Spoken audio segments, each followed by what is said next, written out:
Hey guys, what is going on? In this video, we're talking the best settings to get cinematic footage out of the DJI Spark.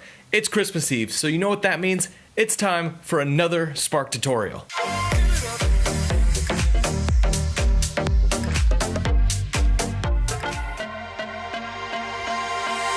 I just realized that I didn't take the tags off new stuff, and you know, it looks fresh. Actually, this company, Hippie Tree, sent me a few things like this buffalo hat, this cool sweatshirt. I really like their product. They have a really cool design. It's all like rock surf, good stuff. I don't know, Hippie Tree, check them out. But in this tutorial, we're talking about the best settings for the DJI Spark so that you can get cinematic footage. I've done tutorials on how you get cinematic footage out of drones, but this tutorial is specific to the DJI Spark and the settings in the menus that you should set up before you start flying.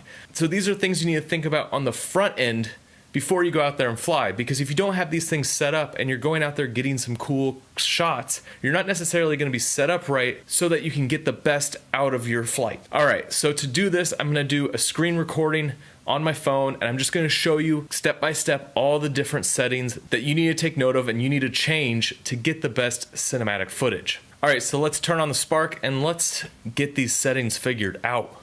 I've got my dinosaur and my Gumby here to help out, give you a little something visually interesting to look at. So the first things first, when we connect our drone, we're ready to go, we're ready to fly. Obviously it says cannot take off here because I'm sitting inside and I'm in a Class B airspace when I'm outside of this area. When you go up to the top right corner, the three dots, that's gonna bring up your menu settings, and we first need to fix some of the settings in the menu. We're basically going to set up the Spark so that it is in the best position to get awesome cinematic footage. In the first menu, you're going to want to go down and you're going to want to set your home point, just so that if you end up losing the connection, which it does happen with the Spark, that the Spark will return home. So on the screen, you have two settings to set this home point manually. The first one is basically wherever the drone is when the GPS connects, and then it will automatically set the home point right there. If you want to manually set the home point somewhere different than where that is, then you use the second button and it records the home point to where you are at with the controller. Now with this, if you're on a moving object, say a boat, it doesn't continually track you and go back to where you're at. So there's no fail-safe if you're on a moving object, because your Spark might go back to where the home point was recorded in the water. So if you're flying somewhere like a boat, it's always a good idea to fly from the shore versus on the boat itself, because you may lose your drone. All right, and then also set your return to home at current altitude or return to home at a specific altitude. So I've found that 30 works great for me. That's kind of the default. I haven't had an issue with that. But basically what that does is if you lose connection, it's going to fly up to 30 meters and then fly back at that height. So depending on where you're flying, you might want to adjust this, or it will return to home at current altitude. That means wherever it's at, it's just going to turn around and go back. So you got to pick depending on what your situation is. I know those settings aren't for cinematic footage, but those are very important and something that you need to set before you start flying every time. In the visual navigation settings, you want to enable backward flying, because to get cinematic footage, you sometimes want to fly backwards. I enable obstacle avoidance just because if it is going to hit an object, you don't want to lose your Spark by crashing into something. There's only some situations where I'll turn this off. Usually to get cinematic footage, you can leave this on unless you're flying really close to objects, then you might want to turn it off. So just keep that in mind. All right, so now let's go to our customization buttons. You're gonna want to do your top button as the camera forward down, and that's important because of our gimbal settings that we're gonna set in 1 second. Make sure that's set up because you want to be able to flip from straight on to straight down with the flick of a button. You don't want to have to wait for the gimbal to go, because we're going to slow down the speed of the gimbal. And then on my other customizable, I usually just toggle the map in live view just so I can have that quick and accessible. The last setting in this menu setup is the gimbal. Your gimbal is going to be set at a much faster speed. So what that means is when you push the gimbal wheel, it's going to move at the speed that you set here. So about 46, you see how fast that's going, versus 1 goes really slow like butter. You can see Gumby in the background moving very slowly. You're going to want to set this at a speed where you can use it to get some awesome cinematic footage, but also not too slow. So personally, I keep it around 10, 11.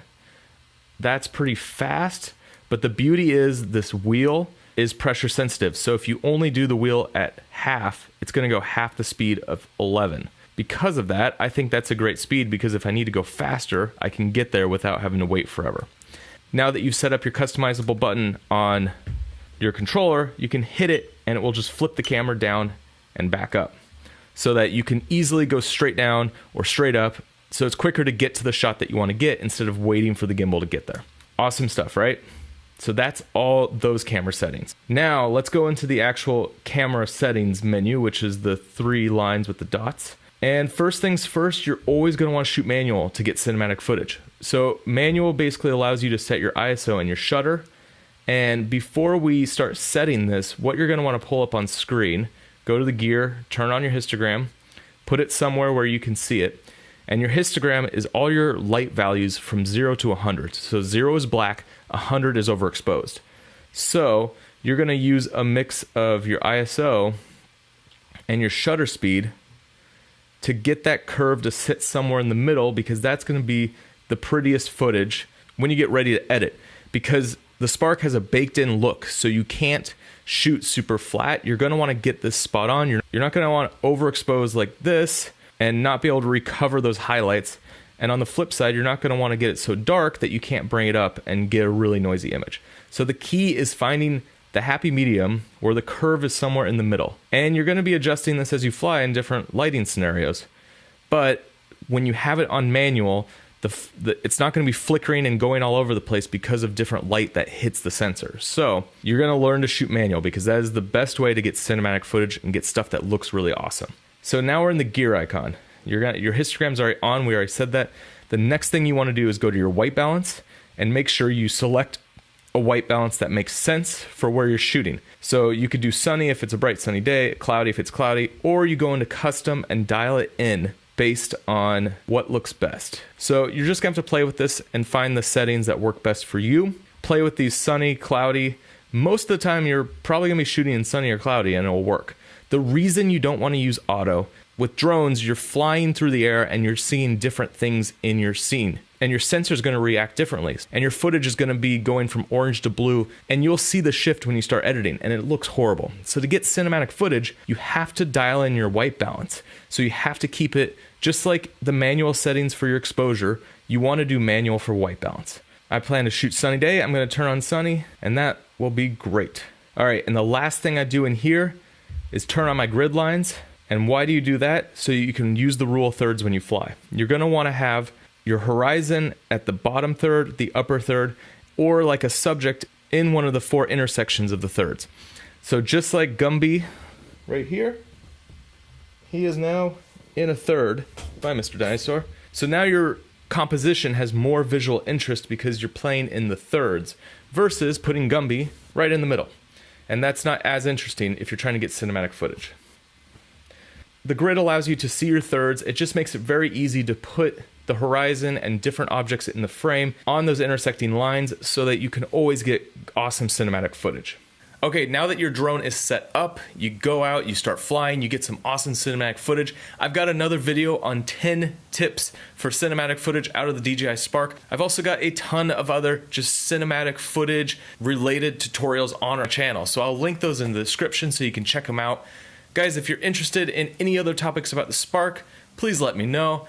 You're now set up with the best settings possible to go out there and get the best cinematic looking footage you can out of the Spark. The Spark's very limited compared to other drones. You only have one color profile. You don't have a lot of extra settings in the menu. However, the quality of the footage that you're getting out of the Spark is pretty awesome. I mean, it's an awesome package that you can get this quality of footage out of this little tiny drone. So don't worry that you don't have log, don't worry that you don't have some of these extra features that, bigger drones have, because at the end of the day, it doesn't matter the camera that you're shooting on, it's the way in which you shoot the camera to get the best cinematic footage. I guarantee you, if you take someone and give them a Spark and have them fly it, and they're very talented and they're very good at getting cinematic footage, and then you give like a newbie a Phantom 4, the Spark footage is going to look way better, even though the Phantom 4 can shoot better resolution and a better codec so you can really color grade it. If you don't know what you're doing with the drone, if you don't know how to fly to get the cinematic shots, then the footage is going to look like crap anyways. The quality and the resolution and all those things, the log, the raw, all that doesn't matter unless you can actually shoot in a cinematic style. So really hone in your craft, really work on getting those fluid shots, not being jerky, finding new ways to tell your story, because that's what cinematic footage is all about. All right, guys, if you like this video, please hit that subscribe button. If you're celebrating Christmas, Merry Christmas. If you're not celebrating Christmas, then happy holidays. Guys, we got a lot of awesome content coming out on this channel. If you haven't already, go over to Instagram, check us out at Wanderworks. And guys, have fun, be safe flying your Spark. It is a lot of fun and you can get some awesome footage. And guys, I will see you on the next one. I should probably go cut this off now.